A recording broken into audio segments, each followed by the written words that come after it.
दोस्तों, क्या आपने कभी सोचा है कि माँ लक्ष्मी जी समुद्र से क्यों प्रकट हुईं और वे धन, वैभव और सुख समृद्धि की देवी क्यों कहलाती हैं? आज की इस कहानी में हम जानेंगे वह रहस्य जिसे सुनकर आपका मन श्रद्धा से भर उठेगा। बहुत समय पहले देवता और असुरों के बीच लगातार युद्ध हो रहे थे। इन युद्धों से देवता इतने थक चुके थे कि उनकी शक्ति धीरे धीरे कम होती जा रही थी। देवताओं ने भगवान विष्णु से प्रार्थना की कि कोई उपाय बताइए जिससे उन्हें शक्ति और सामर्थ्य वापस मिल सके। भगवान विष्णु ने कहा, यदि देवता और असुर मिलकर क्षीर सागर का मंथन करें तो उससे अमृत निकलेगा। वही अमृत सबकी समस्याओं का समाधान करेगा। तय हुआ कि देवता और असुर मिलकर समुद्र मंथन करेंगे। मंदराचल पर्वत को मंथन का मथानी बनाया गया और वासुकी नाग को रस्सी। एक ओर देवता खड़े हुए, दूसरी ओर असुर।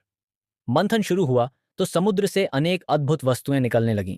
रतन, दिव्य पशु, कल्प वृक्ष, कामधेनु जैसी अद्भुत गाय और बहुत कुछ।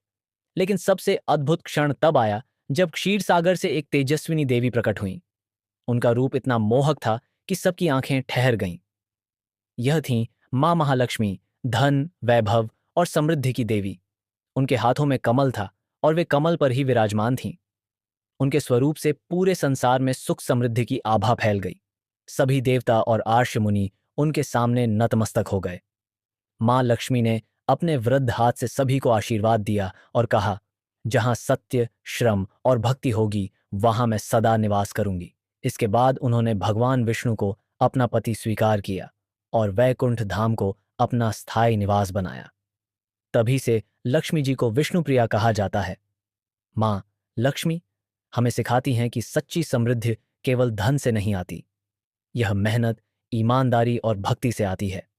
जहां परिश्रम और सत्य है, वहीं मां लक्ष्मी का वास होता है। दोस्तों, यदि यह कहानी आपको अच्छी लगी तो इसे अपने परिवार और मित्रों के साथ जरूर साझा करें।